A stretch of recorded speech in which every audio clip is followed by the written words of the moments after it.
weeru ate nga bwekiri kati kigambo takwa kitegeeza kinene kigambo kigazi okubanga weeteekerateeka olunaku lw'olisinkana Allah jalla fil ula weeteesetese ddala Allah waba akutwala essaawa eno lirede malaika walumbe oba malaika almautu wejja nti kati Allah gisindise egenda kujja mwoyo ddala okkiriza okutwale oyinza okuba tunaba sitedde kaseera kalwa kekano tolinawo kaseera kati omuntu oti Allah mu mbeera y'okumutya nga yeeteekateeka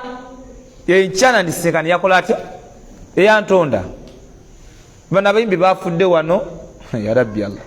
babadde bagenda kuyimba babadde bavaayo babadde bagenda batuuse negomanye kyabadde eyo nga babadde babalinze kobadde kono alina akaloboozi yayimba akayimba mukamanyi mukamanyi kaseminti simanyi lusuku alubuza ndagala simanyi lusuku olusuku lwa seminti simanyi mato awaata amatooke kanogamba ne Allah yajja baraka mu nsi muno watu bayimba nga seeka ne kati mateka ate amauta simanyi ate nyulubuza endagala mu lusuku ate mautoke ga seminti ne katukuba nno sebo era wanga sebo era muno mbadde nga mukono sina wenja mukono muno wa illa nga ku bidongo byonna ebiyita zisimanyi ziweevu zaabwe nga kawulikika sikabadde akutte sho kati nze bujo manyi mukazi era nga manyi nti ali mu Amerika gye yafuna omuzungu nga omukazi yagwa mu bintu ono Allah musiramule nga manyi ali mu Amerika eyo bambi yakola atya yafunayo omuzungu we nanga asimanyi endabirwamu simanyi eringa ettaala kati bintu byo bityo nga manyi ono muzungu bannaye yagudde ku munnayuganda kamuwulire kuba siba yaye babbi kumbe bangenza okuŋŋamba nti juzi wano nga wadde nti ate yabadde muki yabadde musajja naye nga oluboloozi nga sobola okukola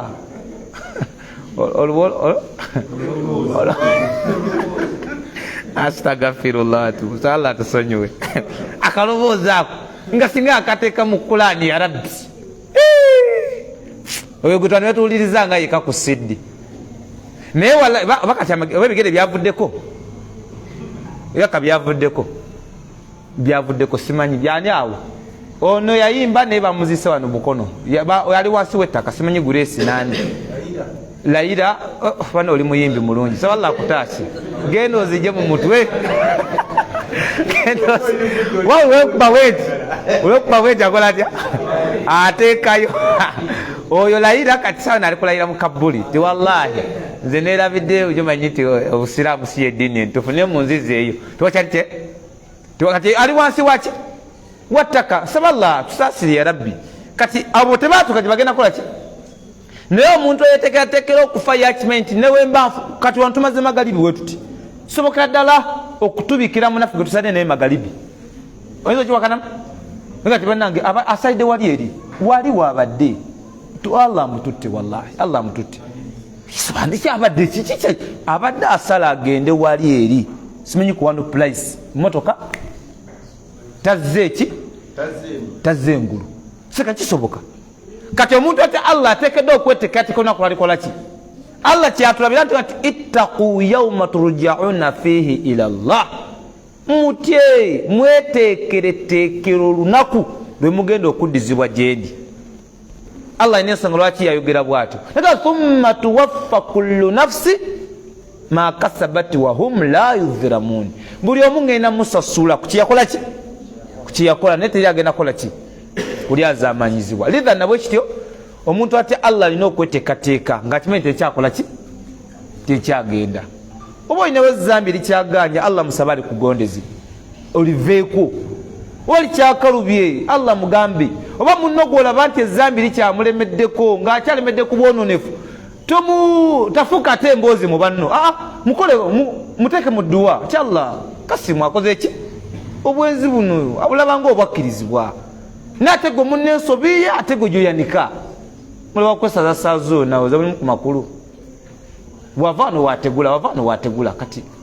batunyuza muzikiti n'atumalirabo ebifo naye nga gwe ensobiizo olusi z'ogwamu ate nnene kuzaani nga Allah singa atulaga ategwe ku nsobiiyo ono tayogera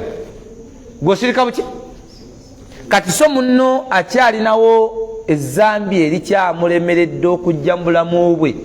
kale mugambeko wagana muteeke muki, tomusalira muki musango nti gwe kati jahannama ekoze eki ekulinze era mukubo gageye nagwe gokutte tolina ekubo lyaki ndaja kiba kikyamba baganda bange. So mbakubiriza okutya Allah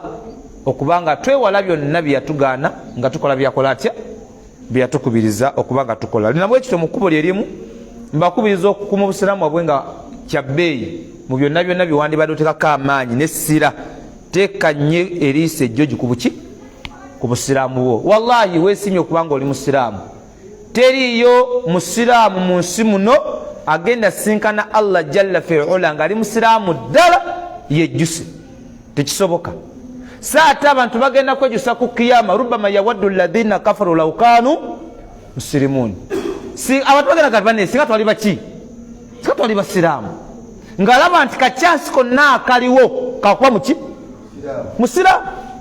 Seka abantu bettanidde ebintu ebyonoona obusiraamu bwabwe, ate gwe ofunye chansi osomye, ofunye abawalimu bannange mwagale nnyo abawalimu naddala abawalimu abajjukiza ku akida mubagale nnyo, tembawalana newankwadde nga boogera ku bibbo byammwe. Mwagale nnyo abawalimu abasomesa obukulu bwa shahada newankubadde nga boogedde ku irizi zammwe. Mwagale nnyo abawalimu abasomesa obukulu bwa Allah nti ateekeddwa kwawulwa newankubadde nga boogedde ku mmindi ze mufuuwa. Wallahi mwagale nnyo abasomesa ababasomesa okuva kwalula abalongo n'okuzina abalongo n'okubaalula muno bajja kutookya simika tubasibe. Mwagale nnyo abawalimu abo n'abalala nabo bagobererwe. Bannange bakoze kyamaanyi okutujja mu bubuze Allah bayisirizaako. Singa tebaali bo olina bye wali ogaaniddeko nga golaba nti byebiki byebiki byebituufu. Teriyo muwalimu ayagalwa ng'asomesa akida. Era wosanga ku bantu abamwagala atisti 100% ayinza okubeerako 95 baba bamukyawa nga bana batano bakola ki batono Allah basaasire kati abagenda bazubuka amaaso nti wallahi bino si biki si bituufu. Abantu kati basamira ate ebya serious ddala. Abantu banoonyeza emikisa mitali mu miki mikisa naga nti empewo z'ekikazi gende zinfuweko, naavuga emmotoka omusajja omukulu n'agenda ku bijja, n'atuukawo n'akuba otulo n'alya nefenewo okukibanja n'akomawo e Kampala. Gyonna n'amagezi awahe bizinesi bali zikozesya nga zeesibye, ninagezawo ku bijja empewo ne zinfuuwa zisolooze ogenda oziguza abachina ofune sente. Mpewo kika kizoyogerako, funa faani giteeke mu nnyumba gimale eyo ekuwujje, ojafuna empewo ennyingi. Oba genda kukuba gamotoka kaganene agayitawo, yimirira awo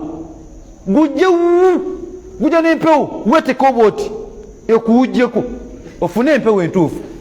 Va ku mpewo z'ekika. Bali balina ebizibu bye bafa nabyo, bafa abafuyi ba mmindi, bafa abashiriku, balina irizi. Musajja wa Tolusi yalina musaaze omutaka ennakuyo, kitaawo ali mu kabuli omubonyaabonya, taata embeera egaanye, ze gwolaba Kasimu ekibuga kigaanye. Kane Kasimu ono nazaala mwana ategeera mu kabuli gyali naye akwewuunya ya Rabbi. Kati kiruwa kyolina okukola kiri kimu, buli yenna omuwalimu azze nga akujjukiza ku akiida, teekayo amaaso, teekayo obwongo, jjukira nnyo ng'ate woogaziya mu famire muli mutya. Kyenjagala mmwe musooke mutegeere, muyinza okuba mulina chansi mufunye ku bawalimu abakola ki lwaki kale emputu yo gwokyagaanye naye nga okoze otya owulidde. Ku kiyama Allah wali bayingiza abantu omuliro ngala abantu beesogga bibinya na biki. Allah alibuuza ekibuuzo, alamu yaatikum nadhiru ne jamiru nga ne banno tebagirwa kababakamu. Sabasindikira kubaka nga batise ebigambo byange nga bajjukiza ku bigambo byange. Qalu bala qad jaana fakadhabina. Bakola ki? Twakola ki? Ate wallahi ogenda kwoyogera mazima tulaba nti mutetenkanya, wallahi mulimba. Naye ku kiyama ate mulina mpisa ne Allah mulimulimbiramu mu. Ate Allah yatuma yere yatetondera walira bango omulimba. Yauma nakhtimu ala afwaihim, onakula tugenda okugala emimwa gyabwe watukallimuna aidihim emikono gigenda kwogera Allah wale banga omutetenga kati wamanza Allah olaba kakati nze olaba nze nali musajja mulongoofu sula gwoyogera nange watukallimuna aidihim emikono gikola kitya gyogere ate gino tegirimba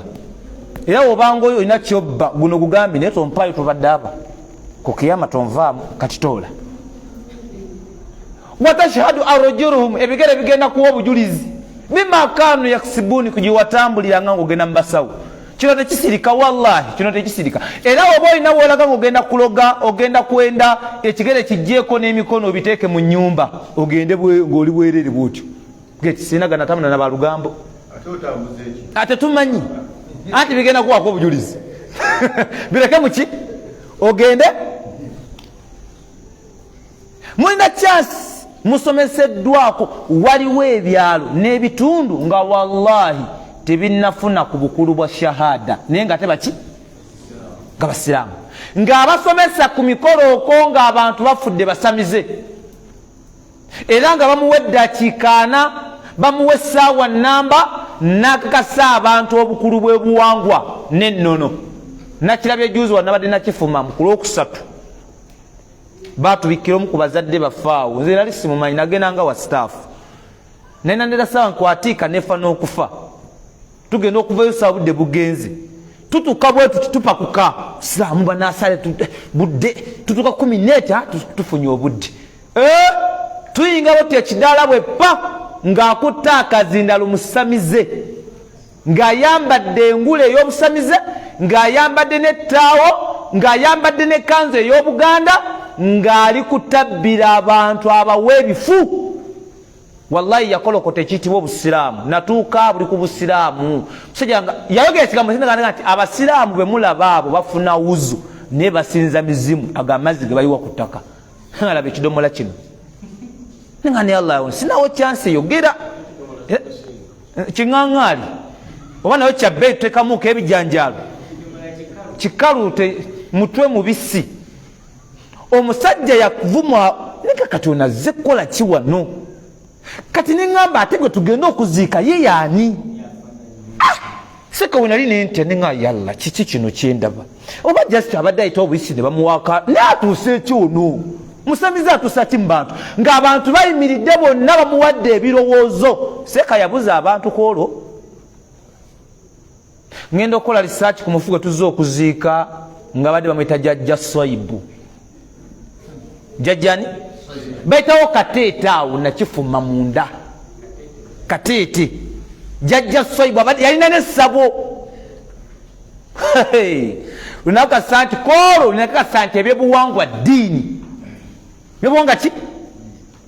abasiraamu baaliwo omusiraamu ali ku maiti saalira tewaaliwo temeta haliri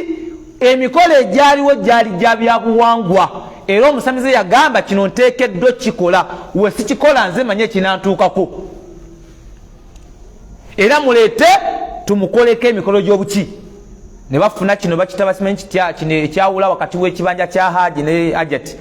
oluwanyi n'aluteeka oba mu bbombo nakuba obanga azeeyo muzimu n'alaamiriza n'agamba nti Swaibu ate erinnya ligoba nakuwanga saga linnya la Swaibu wano yamwita ya sennono agati bwe bajjanga okubakolako bakoleko emikisa gibawe anonya oluzaalo lumuwe ofudde bubiri tofudde byonna neŋŋamba mpulira kalakatanze mabega ndabayo ng'abantu bonna balinze seeka wali twali mukuzika twalinga abali ku ndongo bakuba endongo wakati mukubanga balese maiti mukati mu tent omuziki ne gutabuka astagfirullah kati wandabiranga tugenda okuziika ekyali mu mwanyi wuyo yatugamba kati mukirire tulabe ekigenda obeera ku ntaana eŋŋoma yavuga kuvanga etwatuka ku ntaana paka kugivaako basima kabbuli yali mpanvu futize nga 10 okukka ku 15 ekinya bakima wakati ne bamuteekayo kati byaddirira saamala kumanya bamuziika batya naye nga yakulembera ogw'omukolo yali muki ng'akulembedde ani jjajjani Swaibu abeera muki mupalesitante musiraamu era yalinga agaba emikisa gy'oluzaalo. Era statement gye yakola eyasigala mu baana be eyaliwo ng'omukuza yagamba nti bannange abaana bajjajja Swaibu sibamanyi kuba afudde alina n'omugole, era sijagamba nti muwendo bwe guti kubanga abadde musawo muganda ng'agaba oluzaalo. Era nagamba nti ne taata we yafa jjajja Kamya bandaga abaana 26 twagenda okuwunzika nga mbala 36 10 lyajja wakatikati mu maaso awo kati abo abasima enzaala abaweerawo ezoba banne bakazi bajja bawa embuto bannange bakazi mbalike kubanga jjajja buli wogendayo yakuwa luki kubanga ononye luzaalo ate ye musajja ng'oli muki mukyala ng'akuwa oluzaalo ng'ovaayo nalu. Era wallahi yalina abaana abaana bo yabalina saafayo nakumanye nga baali baki ne Allah yawukana baanoonya mulekwa yenna ku ssaawa esimu nga talabikako n'ogu abaana Allah yanayo engeri gye babuzaawo nga nenamwandu terina mwandu yennyini nga afaayo n'abakazi kumpi nga banaku 3 nga n'omugole talabika. Omusabizi wasolozeza ssente omusabizi amabugo gagende mu bamulekwa nga olwo alabika. Kyenjagadde kyekirwa nti ekyalo kina kitunuulira nga ne imaamu aliko bapasitole ye nti yagenda n'asalira omu ku basamize nga imaamu n'akimanyi nti muki era nga kati omusango guli ku ttwale basamize bakote wansi ne wakati waggulu ne wakati ani yamugamba asalire omuntu waffe era Zakari agiwaawa. Bannange ebyobuwangwa ddiini mwenna abakyali ku byobuwangwa temuli basiraamu ge mazima wowe nakyo kyakkiririzaamu kisimanyi nakayima tawasa kayima gwe tonasiramuka bosa tawasa na bosa gwe otumenyera bweru omuzikiti guveeko twegazaanye genda otuule ebweru paka lonasiramuka lujja tawasa na lujja owabijjawa era mu Kurani yani kwani kuswahaba ani atuwadisi gwe wennanga gw'olyawo nti nze neddira nte sirya nte goleka amajini gakusumbuwa ati munange endiga wenjira nja kubutuka butuka kale n'oleka endiga ewooma bwetyo ne mujja mudda ku mbizi ne muli embizi oza kimusirya ndiga embizi wookalakata. Wosoma Kurani Allah akugamba kulya mbizi agamba kulya ndiga wotugamba netukubuza kale ani yakugana nedda kabaka emmengo kabaka akola ki ku kakiko ka Allah ye muwabuzi oba ye mutereeza w'ensonga kati yennakkiririza mu kabaka kawere kale mumuddaawo muletewo engero za byonna byonna mubikole mubiteekewo naye obusiraamu buli fu. Allah kyeyagamba nti kino mukole ki kati nakulabira omukolo ogwali awo so njagadde nkiyiseewo nti mulina kyansi musomeseddwa mufunye ku bulwomerevu bwa irimu mutegedde obukulu bwa Allah ateekeddwa kola ki kwawulwa bannange oba olina obusobozi bwawula Allah muwaabule n'oba tobulina bufune teri yagenda kwesima mu Kabuli nga yafa tayawuddani nga yafa agasse kwani ku Allah. Bannange mwawule Allah mu bwomu bwe obyobuwangwa nga gwocakkiriza mu byobusimanyi bajjajja n'ennono nkusaabusabi kimu oba osobola ofuna akambo osaleko sigida gijjeeko wona ddamu n'osiraamu kojja kugizaako kuba otuswaza toli musiraamu. Jjajja Swaibu abali bagenze ono zamumanyiyo kateetaawo nakifo oba we yagendayo mugambe yafudde akole tawuba. Saba Allah tusaasire ffenna kati ne mwagale nnyo abasomesa ku bukulu bwa Allah saka wajanga nti waakira tuula osome tuula agenda kutasa bingi kuba wewali ejjana newolisiikana Allah ng'olina hijja 19 umurazi 93 ng'olina ekirevu kikoma eno wansi ku maviivi ng'olina empale ziri eno wansi eno eru ziri mu bisambi ng'olina byonna sunazomba kamugoberera naye ng'ofudde neirizi wallahi thumma tallahi togenda kuyingira jjana ne banaakusabira edduwa ya 40 okumala emirundi 93 ne bakubana tahariri la ilaha illallah la ilaha illallah la ilaha illallah muhammadur rasulullah la ilaha illallah la ilaha masappe na swaga tebigenda kugasa okujja nga babyogera bibasana okubwa nga tebanavaawo netunato tusomera Qur'ani namba ku duwayo anti jokirizamu wemanga nfude banombera 40 abayayo banaje ne bakulombera abo bawalama abo basana kubwa nga bali mu kidaala bagalamirizibwawo gati ajigalamira ono yafaine sabu no bibirekera Allah yalamula gusoko fone ya 3 katte waliwo bwetavu bwa muntu kuyingira kabuli nga kyagatta ku Allah nga atabadde asomeseddwa kakasa mwenna abali wano musomeseddwako obutuufu bwa shahada akyalina kubyaganiddeko si mputu ya muwalimu si butategeera bwe wabula bunafu bw'obusaze obukufuge otukoyingira kabuli ng'okyali kuki kwebi saba Allah atuwa olongosa nga tunamusinkana mwebaze Allah musomye ebyaleeyo munda wallahi tebatategeera shahada omusajja yatambuza obubuze nawaba nawe ddagala onoonya otya era yogera statement n'agamba kyobalanga amuleeta embuzi ne tuzibalyako tukyabalyako enkuko mmwe gwe omusajja ojja wange onoonya mangi ga kisajja nenkutuma kino nekikubula nze nentuma abaana bange ne bakindeetera negamba mpaayo 3 leeta n'embuzi yabyogera nga gwana amagezi okutegeera naawe biri ne biseka ningalaba banno nange nali mugenyi safu n'okadde kwogera nyina nigende wallahi mujajja oli mubbi mbafuna kazinda oba yandikubye ettalo ngende oli muyaayo buzizza ummaleero kusiramu nga batudde bwe bati omusiramu nga aseeko omusajja akakanyiza obusiraamu nemugamba Allah musaasire ngate njogere ki nze imamu wakuno muddeeyo mumenyeyo byemwa abazimba essabe waka mugende mulimenye omanyi muddeeyo okukibuga ne mwerogontanya ne mwekubira amasimu jamada embeera nange embeera ensuseeko yahe kasi ffenna ate funye ebirooto bingi nga mama atugamba simanya ayagala waka ennyumba ewaka n'ennyumba sigitegeera yafa tuzimbye amaka wa mama ayagala ssabo kyekinaza emirembe kyekyo tugende ne muddeeyo mu kyalo ne mwekunyunkula ne mukutema emiti ne muzimba essabo ne muvaayo ne mudda ekampala ne muliggala ne muteekamu ibbo ne ssente ŋŋanda gyemirembe gye mwakola ki wallahi temwafuna mirembe wabula mwafuna bizibu musomyeku bannaye muve ku byobuwangwa yenna akkiriza nti byobuwangwa birina okukwatagana n'obusiraamu taaketi oba oyagala kuba muganda piwa tobusiraamu wabula tuyagala kubeera mugeso supa tobuki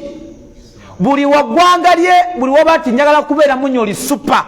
buli waba ti njagala kubeera musoga supa oteekeddwa okuta ebyobuwangwa ebyobusiraamu ode ku byaki osinkane bajjajjaabo abaasookawo eyo enkola nga basimu gyokola ki gyoli nze eyo nvuddeyo saba Allah atobitegeera bye tulina okubategeezaako eyo bajjamaani shahada Allah kwenda okuyinza oyingire ki ejjana saba Allah wakitiibwa agituwe ya rabbi Allahumma omusomo gaffe tuli ku baraka tuli mulaba butya wetufuna emikisa mu Qur'an emikisa mu Qur'an tugifunyemu tutya gwe mulaka ligutambulirako kwalaga tuli ku bintu ebirimu omukisa nga byo byayogerwako mu sharia birimu omuki twagamba ekisooka ye Allah jalla fil ula ye kennyini wa muki twagamba ekyokubiri al-Qur'an gye tukyatambulirako kati mu Qur'an tuli kulaba emikisa egiri mu Qur'an kyonga kyo kino ekitabo kirina emikisa kati emikisa gyamu ogifuna otya era wa Allah we yakyogerako mu Qur'an kirimu omuki sura esooka suratu An'am aya 92 suratul An'am aya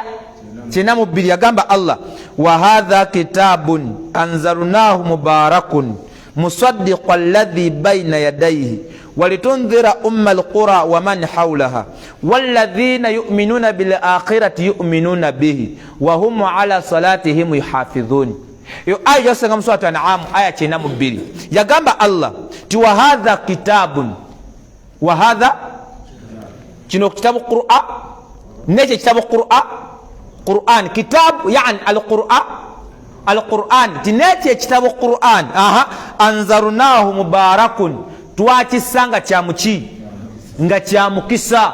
Omukisa gwakyo ogenda gufuna oti ekitabo kino si kiteeka mu nsawo kukumba nakyo, si kukiteeka mu mmotoka kutambula nakyo, si kukiteeka mu nnyumba kujjako nabbubi. Mubarakun fi tilawatihi, omukisa gwa Qur'ani ogenda gufuna nakukola ki? Kugisoma. Mubarakun fil hifdhihi, omukisa gwa Qur'ani ogenda gufuna nakugikwata mu ki? Mubarakun fi ma'anihi, omukisa gwa Qur'ani ogenda gufuna nakutula wansi kusoma ku lugaki gayo, kwe kufuna omukisa mu Qur'ani. Tilawatan, kugisoma. So si kwebaka bwe basinayo ng'ogirese miki mitwetu esa mwefumba pa kulani yange ensula ku kibegabiga mwefiirawo ndi mujjana. Ani akugambye hadisi wagijjawo eyo? Kyokka ekiro gye buwunzikireyo wunzikire eno mabega wogikunyuzaako owoza nfuluta nawomeddwa totwaleero n'ofuuyirewo kitabo kya Allah paka budde ku makya. Owoza nze kulani yange I love this book meant from Allah. Ani akuyogera mpola? Omukisa teguli mugiteeka mu nkwawa. Omukisa gwayo kukola ki? Kubikula womanyi wotamanyi n'owejjesa paka lwokola ki? Seka gwe mukisa oguli mu Qur'ani.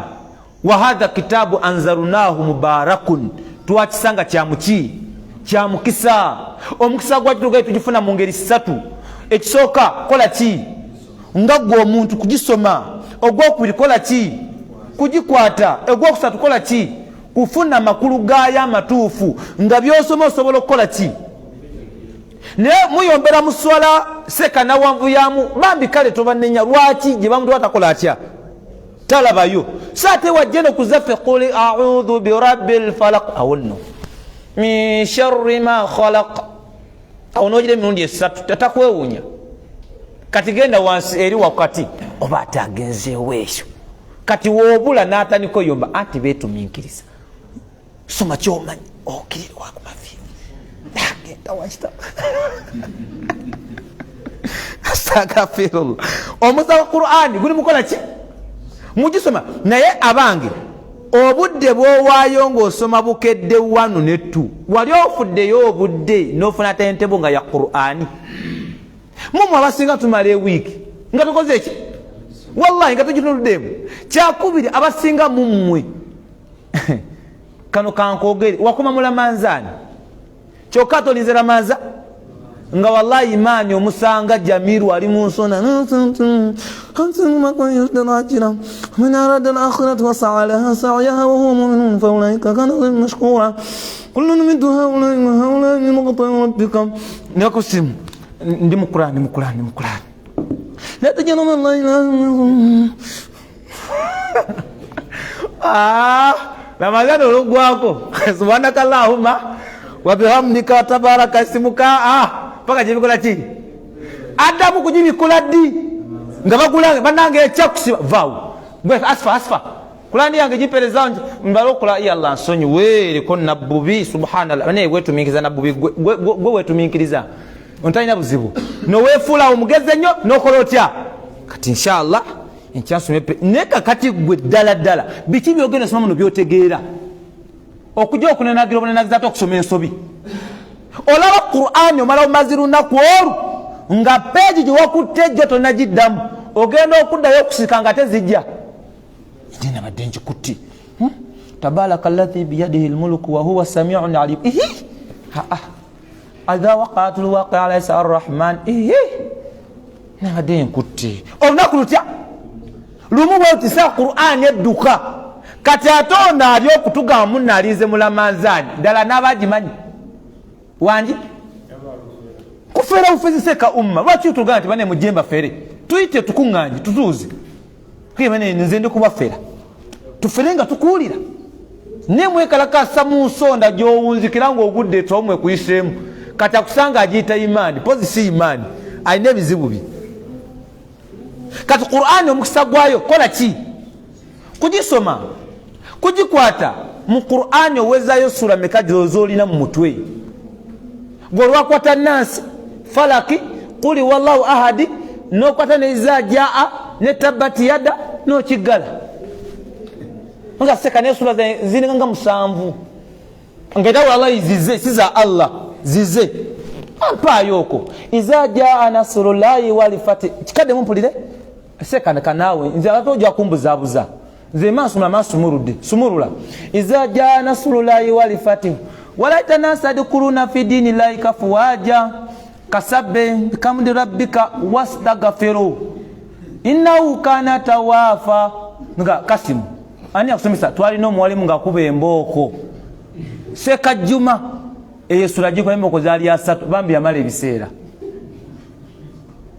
era omwana nambala gisomye wakakati osoma bikigwe bana bange dini mwagiteeka wa ani akusomesa Qur'ani wogisumulula omwana wapi wanadduka mu nyumba nga tulumbiddwa majega LDU naye nga kikinyo nga sura zenga shofuzize wasumulula qul a'udhu birabbil falaq neuze kugwako nofunira mudakikate neddako neva ayinzo bitaganjura bwati bwakira ghairi maghdubi alayhim aw tusrahu ghairi maghdubi alayhim wala dhalin atinga neddobozi mu bifumu awundira kati gwa Qur'ani ogenda funa mukisa ki ng'okyasoma bifu kyokka gwe tobitegedde ate n'abaana bali mu sentimbwa kati ani agenda okununula famire yo ani agenda okununula omuzukulu wa 13 yagenda okununula oliba wafadda oliba mu Qur'ani owezayo kipimo kikyo wakakutteko ku kiyama hadisi ejira mu maaso eyo ejana ya Allah ya madala ogenda okusoma wona akoma dala kale wavuga nti nze nasi zange zino Mungu njazi musomera nyingire jana kasi muha soma olinya ddala eddako ng'osumulula ayo ati anze Allah nkomyawo wa kusula zange 3 to nandidda sina gyendaga sirinaawo kugira ngo oyagako nja mu jjana naye nze sirinaawo ya tojja kundabisa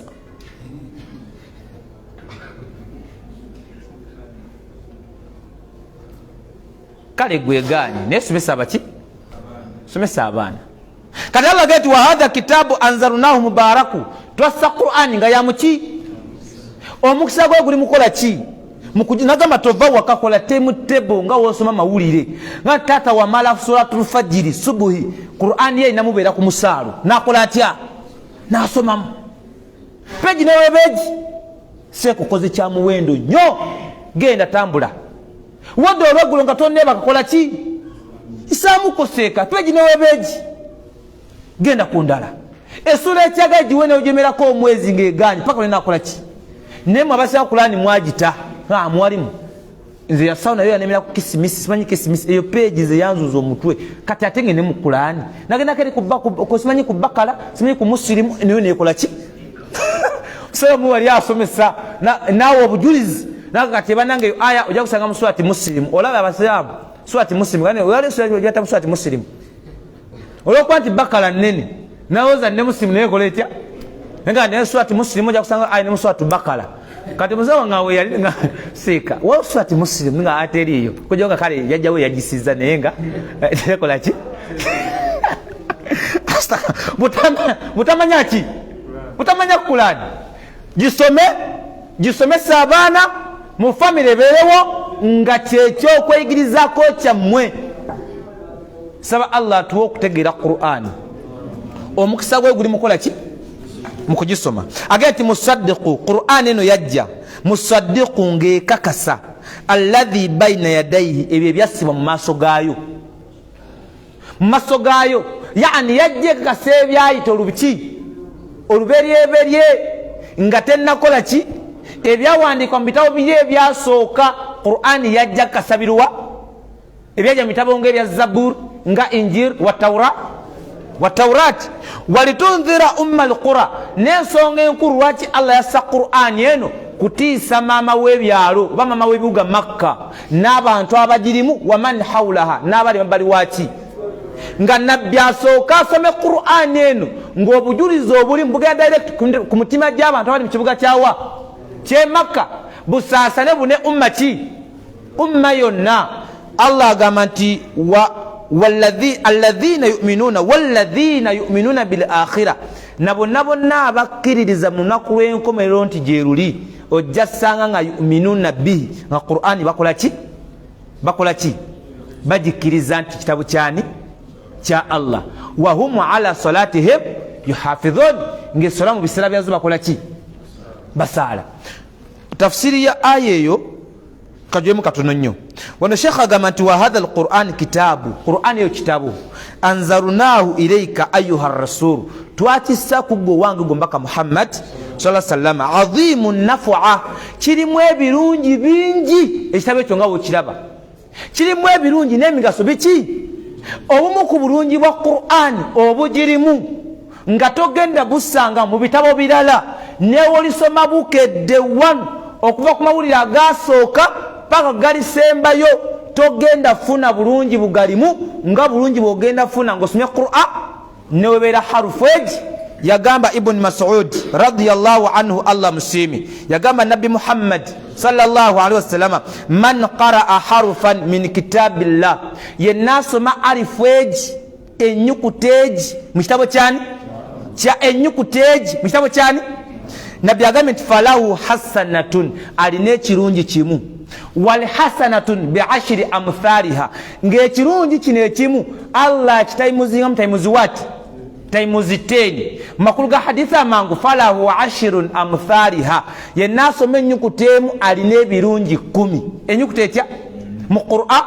uli obulungi bwayo n'omukisa weguli oguli muyo. Nabi nagamba nti la aqulu alif lam mim harf, sigamba nti aya egamba alif lam mim wanji harf. Kubanga yo aya namba mu Qur'an suratul Baqara aya yagitandika yagamba alif lam mim, yo aya namba etya kanabagati asigamba nti yo alifu emu wabula alifun harfun. Enyukuta ya alifu ha, alifu enu ha,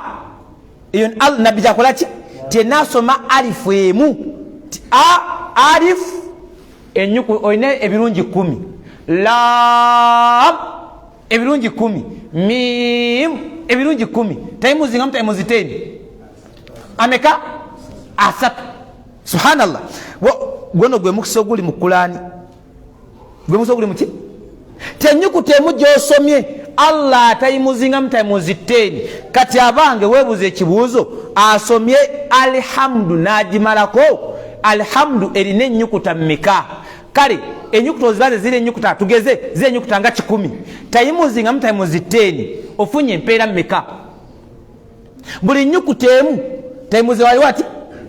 taimuzi wati 10. Ebirungi bira bimeka byolina wanji 10. Genda ku Bakara sikayo peji zo 3. Peji 3 bale nyukuta ezirimu, buli nyukuta ojinako ebirungi meka? 10. Oyimiridde otya? Mafya gani tofaayo? Genda ku juzu, sikayo juzu awo ojja kusanga juzu ng'eyingira essula ziringa 9. Essula 9, buli ssula emu erina alufu eziwererako ddala. Kale bala alufu zo nga kale nga 5 mu ssula etya taimuzi 10. Mafya omufunyi gwe tomanya towa oyimiridde seeka wanji nokera ku makya n'osomayo peegi vakuli wemugamba nti asomayo asini ku makya Allah amutera baraka mu lunaku. Kale sinafuna butuufu bwa hadiisi eyo, sijja kugiwakanya, naye teriyo sura ekyasiza okuba na hadiisi nfu ate nga nafunga yasini, kubanga gye mukolera mikolo gyammwe. Kati notekawo na hadiisi egisitula okubanga yaddala ya waggulu, ojja kusanga hadiisi egamba nti buli kintu kyonna kirina omutima. Omutima gwa Qur'ani yasini, hadiisi nagirabako naye nga dhaifu nafu nga tunabagendako. Wokera ku makya soko gisomaawo funa ebirungi ebigirimu. Kati ate zisigadde tuzirekere bani bapasita wanji gwonoonyamuza ssente ez'ennaku tokwatagana nazo. Kale zirekere bapasita bajje bakole ki? Bazisome. Subhanallah. Kati Nabbi agambye nti omu ku bulungi obuli mu Qur'ani, Qur'ani agambye azimu naf'a, buli Qur'ani erimu emigaso miki? nagamba nti omugaso ogusooka n'ebirungi ebikulu ne baraka egirimu buli nnyukuta gy'osoma Allah agenda kuwa ebirungi 10 falahu 10 amthaliha alif lam mim ezo nnyukuta ziri ezi buli nnyukuta ebirungi 10 times 10 asatu dhalika alkitabu la raiba fihi hudan lilmuttaqin ezo nazafu ziri awo seeka bane oyingidde ebibiri oba tonnabiyingira wangi wali asatu nga yabagayingira oyingidde ebibiri oba tonnabiyingira malako page eyo soka ku bakala oli mu meka bwedda gende ewaka mulina gana amasimu ga smart naga gende ewaka gwetuula ate no kashotayo sinzi butenga buno wafu mapesa omala kanonye erimu kaichuleta katifuna eno teeka wali tandika eno page yino gwefunayo sula gyomanyi oba sula ki yonna inna fatahna laka fathan mubina gwesoma eno page eriko aya 9 genda ngo bala arufu ku arufu kati wano 10 sekano kagwirawo bino tebirikona tebyankya ova wano ngozifunyi teri gogenda kubanja malaika y'ebirungi tesula step nga kasimu okutte Qur'an yasomerawo saate ku Zambia esooka tepakuka kasimu yandikola tauba y'ebirungi bismillahirrahmanirrahim kyoka ekiwandiise Jamiru no sijja kusula step ayinza okwekuba inna fatahna laka fatihan mubina liyaghfira laka Allahu ma taqaddama min dhanbika wa ma ta'akhkhar tanajimalayo ngayawanise dda tasawuti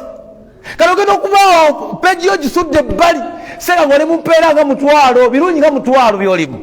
era gweva ng'oli mu sanyite wallahi ze Mungu nze saba mpejja na wallahi kale wagikuba ebbali paka gyekoma aya 29 suratul fatihi kwata kakirweta ngomaze okubala ennyukuta ezirimu tifunye mu nnyukuta omutwalo gumu tayimuziteni bwe bukadde busatu nkoze bukadde 10 obukadde beka 10 gwe bwewe ate ogisomye gwe bwewe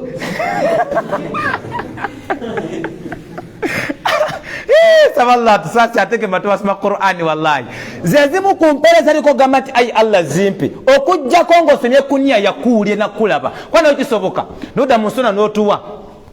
imamu wali no mwazi a'udhu billahi minash shaitanir rajim bismillahir rahmanir rahim tugambe kimuntu yagala kusala tarawih tujikuwe towegonza botyo kana soka sumurula kati wabanga mugenze kana kanga agira somera muzikiti mweyeri nga subhana na mufundikire yo musumi wani wa Qur'an sadaqallahu alazim nada ku Facebook basi na bakoze iki wallahi womala wesasule mala kola ki kasimu wesasule empeera ate mu kiro towera muwafu kuba tofunye oneji kali shali efunze gwosomera nina mpeera ki ona ate muswale ko namu nguweeki okujja gato kwata ensobi bakwata nyinzo butakutukirira ngoyinza okunvuma kati mulongoose ebintu byemugira saballa tusasire bale Qur'an elimu omukisa mugulabi enyukuta gyosoma empeera meka etya wana shekha agambye nti fi hadha alhadith muhadith eyo anna qari alqur'ani omuddu Allah gwasasidde nasoma Qur'ani yu'ta bikulli harfin 10 hasanati buli nyukuta gyasoma gifunako ebirungi 10 buli nyukuta gyasoma gifunako ebirungi 10 genda ku sura yuquli huwa Allahu ahad olina ennyukuta mmeka giddingana emirundi 3 omanye woyimiridde ate wallahi newogisoma olunaku lulamba nga kuniyayo kufuna mpeera wallahi Allah azikuwa kuba gyomanyi nga woyongerako enki endala Nemulinda okukasamula manzaani nga temusoma na bifu. Oza kulani njema ani yajikutumie nga niyo soma bifu. Nga kyakwa tu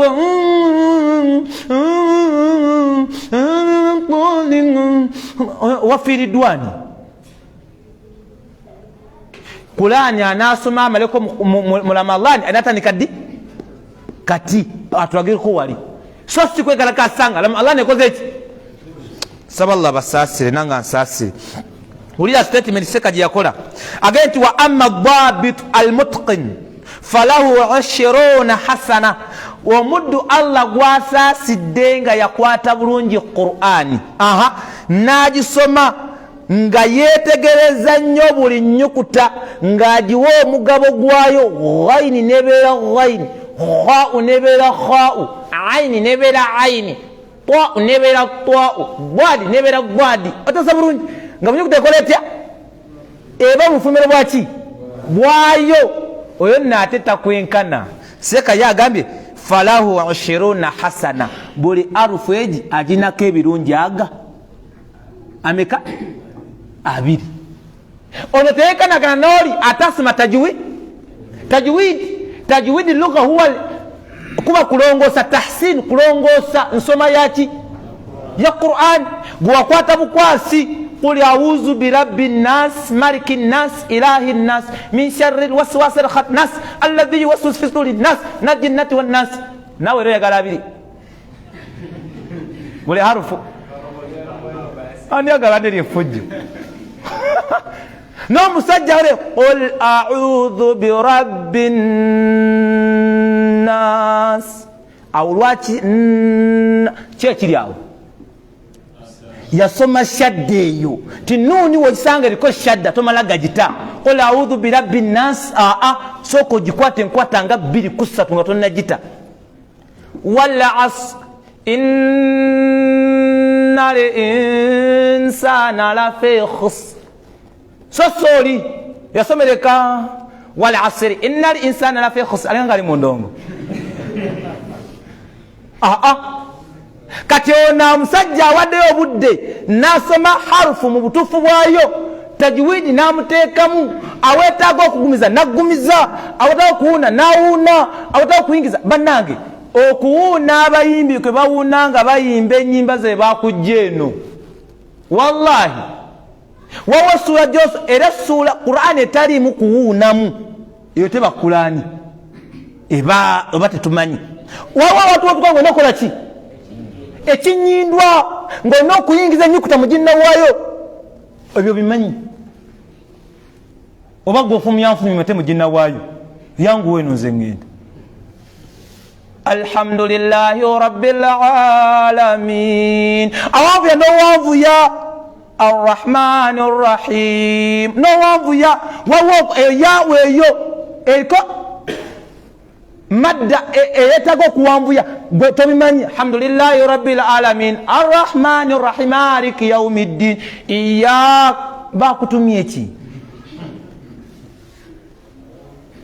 jefundikirire eri ghaini yafe ngojononyi gairiri magazubi alaihim waladdallin amin. So nga ate bambi neno nga temugimanyi ne muwomerwa omusajja Allah yamuwa Qur'ani.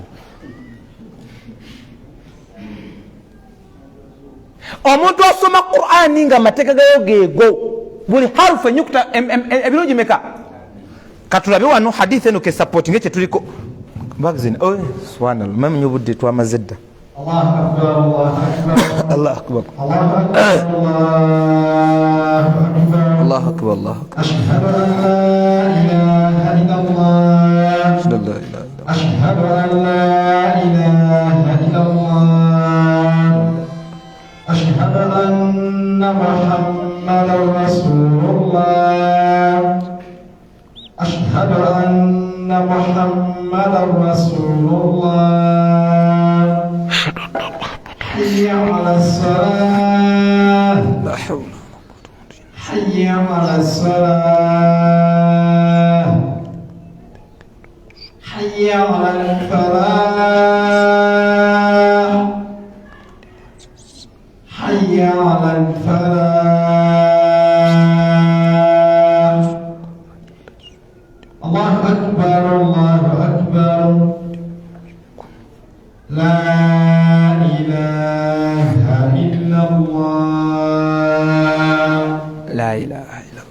Allahumma salli wa sallim.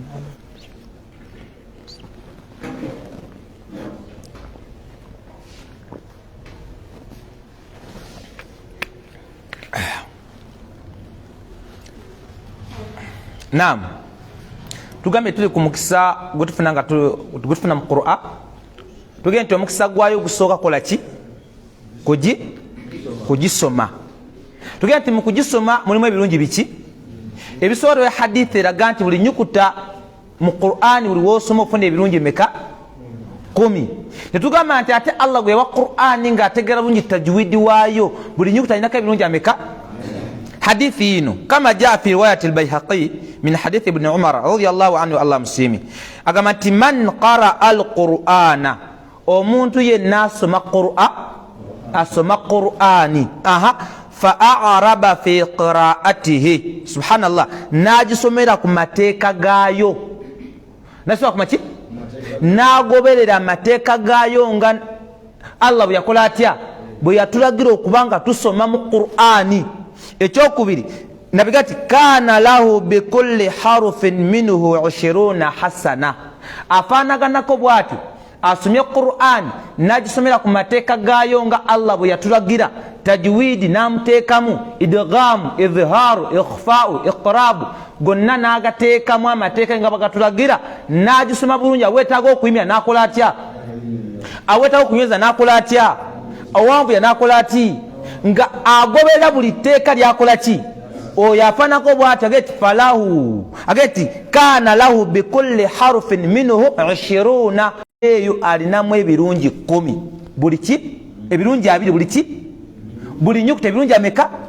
buli nyukuta ebirungi ameka bifunibwa aluwa asomye Qur'ani ng'agobedde buli kiki buli mateeka gaayo n'agamba nti waman qara'a bighairi i'rabi ate omuntu ng'asomye biki bifu kati waman qara'a bighairi i'rabi omuntu yenna asoma Qur'ani nga tagoberedde maki mateeka gaayo kana lahu bikulli harufin 10 hasanati buli nyukuta gyagenzaako nako mu ssuula eyo alina ebirungi bimeka ebirungi 10. Saba Allah tuyigeze Qur'ani ya Rabbi wamu n'abantu baffe tusome mu mateeka gaayo. Gezaako obudde okyalina abawali mutubalina muna ba Qur'ani naye darusu za Qur'ani teziwangala mu masajidi banange Seeka Yunus wagala kusomesa Qur'ani Qur'ani twagimalako Seeka yagenda ogende gikatumaze ku Qur'ani kati nze ngenze darusu yeswala Qur'ani owunzike yakwetide yatuddemu tenga naate okulekawo kati ate swala agenda somesaaki uzunze njimanyi nebitawuzi pozi kale juzi wano nengera mbimanyi kati ate juzi wano byebiki tuula osome tuula ebere Qur'ani nga ziseeka gwe nga woosoma anonga olabako Yasin kati ogenda kubagana efano abasoma Yasin ku 40 wallahi seeka saba Allah tusaasire ensoma si entuufu tewaliwo wadde yadde kunyweza wadde kuwanvuya osooka imamu agirina mu mutwe tekisooka namba emu era eyo Yasin baimamu basinga obungi abeetanidde embeera eyo ziri muki nga wallahi teyatula wansi kugisoma wabula yagikwatira muki mu nkola ya dduwa we yagende wagisula nga bagisoma yagenda apiikinga abagenderako we yaddinga ne dduwa 30 ng'enywedde muki womugamba jindage mu Qur'ani anagikwata kyekikulu kya byonna nagikwata nga yagenda akwata bitundutundu mu Qur'ani wamugamba ati ginsomere Allahu akbar walillahi alhamdu nganti haji tya Allah ogenda osome Qur'ani nga nawe wamugamba ate omusasa nga emyaka gyaliko tokyasobola kubeera nga omusomesa nakola ki kati babitiibwa ensoma ya Qur'ani entuufu olabye nti yenna awaddeyo obudde n'asoma mu nsoma entuufu afuna ameka buli nyukuta. Saba Allah atuwa okusoma Qur'ani ya Rabbi Allahumma amina. Mukize malize ne aya eno yenyini gye tuliko ewavuyeemu lwa nsonga Qur'ani eno mukisa gwayo ogugirimu kyekitabo ekyajja nga kikasa ebitabo byakola ki era kyekitabo kyokka kyokka ekyajja nga kikasa ebyali mu Zabuli ebyali mu Tawrat ne mu ne mu injiri. Obujulizi ojja kusanga mu suratul anbiya essula eyo aya ya 15 suratul anbiya aya 15 yagamba Allah walaqad katabna fi zaburi min ba'di dhikri anna al-ardha yarithuha ibadi as-salihun. Walaqad katabna fi zaburi twawandika dda mu kitabo ekitibwa ki zaburi ti anna al-ardha min ba'di dhikri eyo twabala dda okukiwandika naye nga tunene twasooka kukola ki okukiwandika ku lawhul mahfuz ti anna al-ardha ti mazima ddala ensi eno yarithuha egenda kusikirwa oba erisikibwa ibadi ya salihun abaddu ba Allah baki teza teyo kyali kyawandikwa dda mu zabuli nti eno ensi nebuli baddi eribaako omulembe gwerikola ki gwerisikirwa nga gwabaki gwabalongoofu. Sheikh mu tafsiri yatematema yagamba ti anna al-ardha walaqad katabna fil kutubi al-munazzalati ma kutiba fil lawhil mahfuz ti anna al-ardha yarithuha ibadallahi salihun. Bebalu abaddu ba Allah balisikira ensi alladhina qamu bima amuru bihi aba abalimirawo ku Allah byakola atya byali babalagidde ne bakola ki ne basaala ne basiiba ne batola zaka ne bagenda e Makka. Ekyekubiri wajitanibu manuhu wa anhu ne beewala byonna Allah byakola atya beba baddu ba Allah balikola ki abalongoofu Allah bayogeddeko wahum ummatu Muhammad bebe ekibiina kyomuki kyompaka kyenjagala message eriwa nti ekyawandikibwa mu Zabuli Qur'an yaja nekola etya mukisa ogukiraga nti kitabo kya Allah kyamuki kyamukisa. Wano Sheikh agambye tojja kukisanga nga abakkiriza obulamu bw'enkomerero nti gye buli yusaddiquna bi anna al-Qur'anu kalamullah bakasatira nti Qur'an bigambo byani ebituufu ebitali mbuki bulimba. Saba Allah tokkiriza mu Qur'an ebbanga lyonna. Saba Allah teke matuba Qur'an ya Rabbi musomesa abaana mu Qur'an egenda kujja kiyama nga bawolereza yene yakola atya eyagisoma. Saba Allah teke mu beriwolereza tubitegedde oba nedda nze sina buyinza bategeeza naye nsaba Allah nanyini nsi neggulu abategeezi sina buyinza bugenda basiba migono